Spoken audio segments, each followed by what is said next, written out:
Translation का ये सबसे इंपॉर्टेंट क्वेश्चन होता है परफेक्ट टेंस। परफेक्ट में परफेक्ट का मतलब क्या होता है? पूर्ण। परफेक्ट मतलब पूर्ण। अब अगर प्रेजेंट परफेक्ट टेंस है तो उसमें जो भी सेंटेंस होंगे उस सेंटेंस को पढ़ने के बाद आपको स्पष्ट होगा कि कोई कार्य जो चल रहा है वो पूर्ण हो चुका है। कोई काम जो चल रहा था या जो कोई काम किसी के द्वारा हो रहा था वो काम पूर्ण हो चुका है, कार्य बिल्कुल पूर्ण हो चुका है। एग्जाम्पल, मैं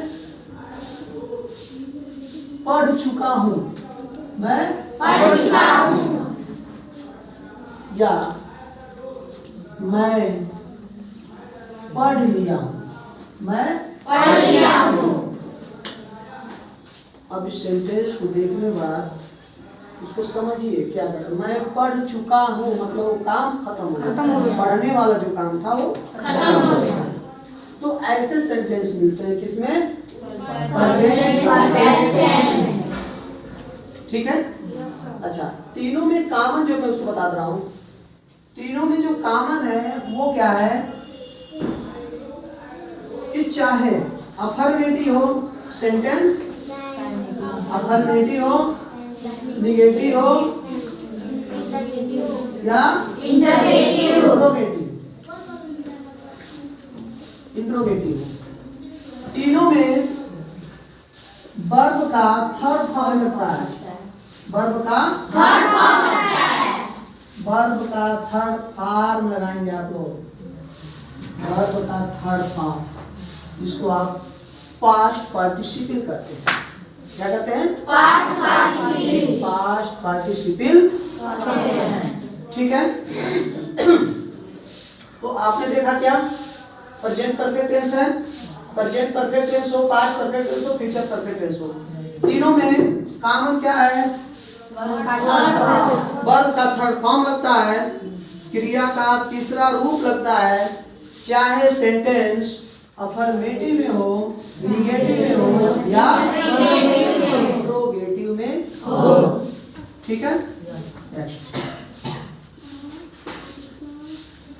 अब मेनली हम चलते हैं प्रेजेंट परफेक्ट टेंस पे, और प्रेजेंट परफेक्ट टेंस की जो पहचान है उसे हम पढ़ते हैं। इसकी पहचान क्या होती है?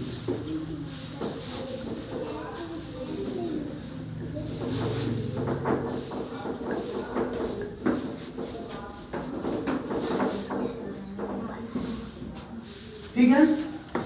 सिग्निफिकेशन, सिग्निफिकेशन पहचान, पहचान बहुत ही जरूरी है। जैसे हिंदी में लिखा है उसको इंग्लिश में बनाना है तो हिंदी की पहचान, लेकिन इंग्लिश में सेंटेंस है उसकी भी पहचान जरूरी है, तभी आप बुक पढ़ करके उसका अर्थ निकाल पाएंगे। जैसे इंग्लिश का बुक पढ़ते हैं अर्थ नहीं निकाल पाते हैं। रीजन क्या है? रीजन यही है कि आपको ट्रांसलेशन का पूरा नॉलेज नहीं है, यूज या वर्ब की जानकारी नहीं है, या टेंस की जानकारी नहीं है, मीनिंग की जानकारी नहीं है। इसलिए कहा था कि मीनिंग, जैसे दूध, डॉक्टर कहता है ना कि डेली आधा लीटर दूध पीजिए शाम को चाहे सुबह, बोलता है ना, दूध उठावना कर लीजिए, कहता है ना। Yes sir. तो उसी तरह से आपको मीनिंग उठावना कर लेना चाहिए।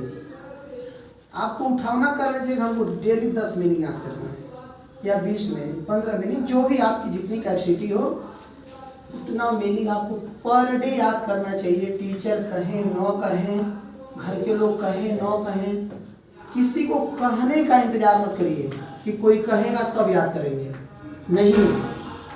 आपको 10 मीनिंग, 15 मीनिंग, 20 मीनिंग, जितनी आपकी कैपेसिटी है पर डे आपको याद लर्न करना है, पर डे। जैसे कॉपी में लिखवाया गया उसको लर्न कर लीजिए, खत्म हो गया डिक्शनरी से करिए, लेकिन करना है। ठीक है। देखिए सिग्निफिकेशन क्या है? जब किसी वाक्य कौन सा वाक्य होगा? हिंदी वाक्य। कौन सा वाक्य? हिंदी वाक्य। हिंदी वाक्य के अंत में चुका है, चुकी है, चुकी है, चुके हैं, चुके हैं, अथवा अथवा आ ई ए यू, ठीक है, मतलब कि आ है, ए है, ई है, ठीक है। ये सब अगर आता है तो हम उसको मानते हैं कि प्रेजेंट परफेक्ट टेंस है। क्या है? Present perfect tense. ठीक है, अब समझ गए कि प्रेजेंट परफेक्ट टेंस की पहचान अगर सेंटेंस हिंदी में लिखा हो तो कैसे क्या करेंगे? अगर उसके अंत में चुका है, चुकी है, चुके हैं आता है, अथवा क्या आता है? आ ई ए, और लास्ट में है लगा होगा। क्या लगा होगा? है। ठीक है, है हो सकता है, हो सकता है, ठीक है ना। चाहे उसको ऐसे समझ लीजिए, आ है, ए है, ई है, ठीक है ना। जैसे मैं दौड़ लिया हूं, दौड़ लिया, ठीक ना। वे खा लिए हैं, वे खा लिए हैं। मैं पहुंच चुका हूं, मैं पहुंच चुका हूं। ठीक है, तो इस तरीके का जो सेंटेंस होगा वो आपका प्रेजेंट परफेक्ट टेंस होगा। ठीक है, अच्छा, अब इसका हम ट्रांसलेट कैसे करेंगे? ट्रांसलेट, ठीक है। ट्रांसलेट के लिए आपको बताया गया है, सबसे इंपॉर्टेंट होता है वर्ब की जानकारी, कि किस टेंस में कौन सा वर्ब यूज होता है। ठीक है, किस टेंस में कौन सा वर्ब यूज होता है।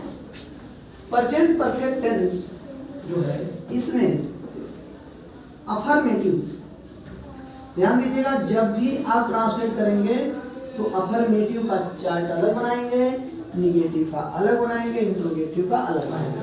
अफर्मेटिव में, ठीक है, अगर आपका सब्जेक्ट ही है, ठीक है, सी है, इट है, एक नाम है, मतलब सिंगुलर नंबर है, क्या है? सिंगुलर नंबर है, एक नाम है, तो उसके साथ हम हैज का प्रयोग करते हैं। सहायक क्रिया has, helping verb has, helping verb has.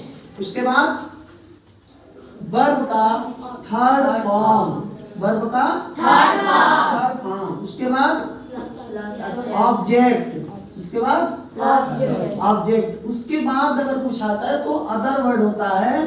ठीक है, कंप्लीमेंट भी कह सकते हैं, कंप्लीमेंट भी होता है। क्या होता है? कंप्लीमेंट, ठीक है ना। इसी तरीके से आई है, यू है, वी है, दे है, ठीक है, आई, वी, यू, दे, और प्लूरल नंबर है या दो नाम है, प्लूरल नंबर है या दो नाम है, सबके साथ हैव का प्रयोग करेंगे।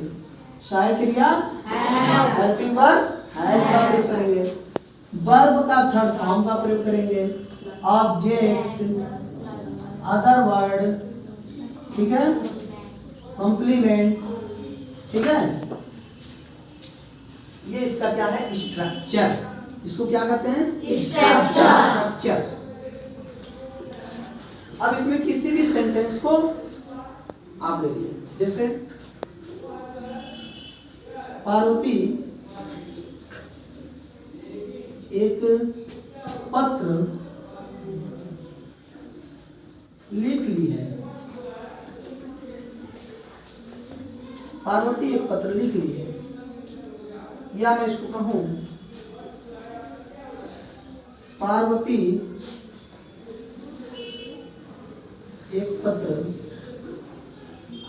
लिख चुकी है, लिख चुकी है। दोनों बात एक ही है।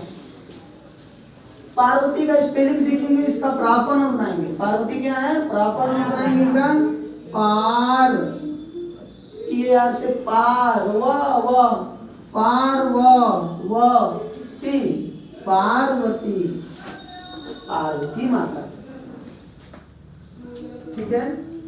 गणेश भगवान की अम्मा, गणेश भगवान की अम्मा। और शंकर भगवान की वाइफ ऑफ लॉर्ड शंकर भगवान। ठीक है। तो पार्वती, अब बताइए पार्वती सिंगुलर नंबर है कि प्लूरल नंबर है? सिंगुलर। एक नाम है कि दो नाम है? एक नाम। हाँ, एक नारा है जी।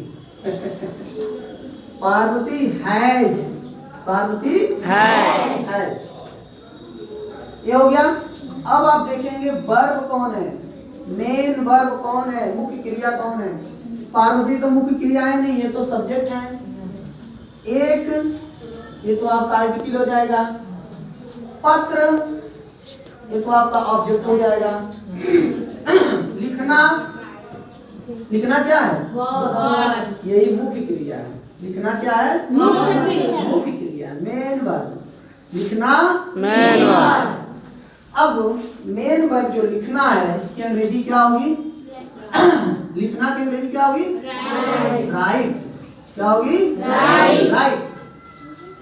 अब आपको बता दें यहाँ पे कि वर्ब के कितने फॉर्म होते हैं। ये हो गया वर्ब आपका, ठीक है। वर्ब का फर्स्ट फॉर्म, वर्ब का सेकेंड फॉर्म, वर्ब का थर्ड फॉर्म, वर्ब का चलो फोर्थ फॉर्म और 5 फॉर्म ही लगा दे रहे हैं। ठीक है। उससे 5 फॉर्म कहीं कहीं दिया है, लेकिन ऐसे होता नहीं है। ठीक है। वर्ब का जो फर्स्ट फॉर्म होता है, इसको हम क्या करते हैं? Present form. क्या करते हैं? Present form. Present form. ठीक है। इसको क्या करते हैं?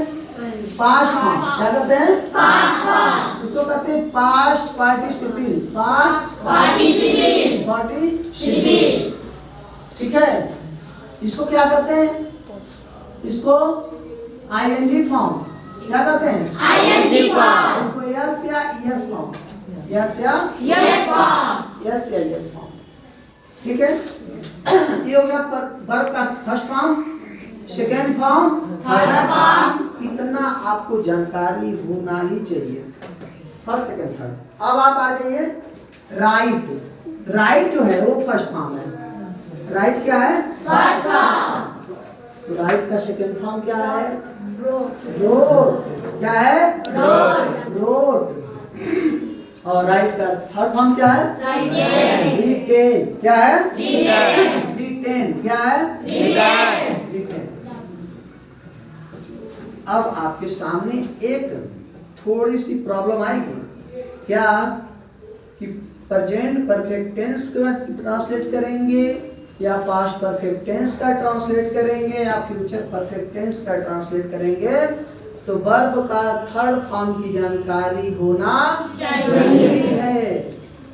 वर्ब के थर्ड फॉर्म की जानकारी जरूरी है।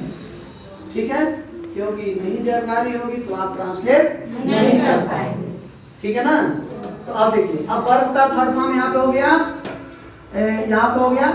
इधर लिख देंगे पार्वती हैज रिटेन। रिटेन। अब बताइए, ये तो हो गया आपका, क्या हो गया? वर्ब का थर्ड फॉर्म। उसका क्या है? ऑब्जेक्ट। ऑब्जेक्ट क्या है? लेटर। क्या है? लेटर। लेटर ऑब्जेक्ट है, ये तो आर्टिकल है। इस तरीके से आप सेंटेंस को बनाएंगे। एक और सेंटेंस लेते हैं प्लूरल नंबर में। ठीक है ना। वे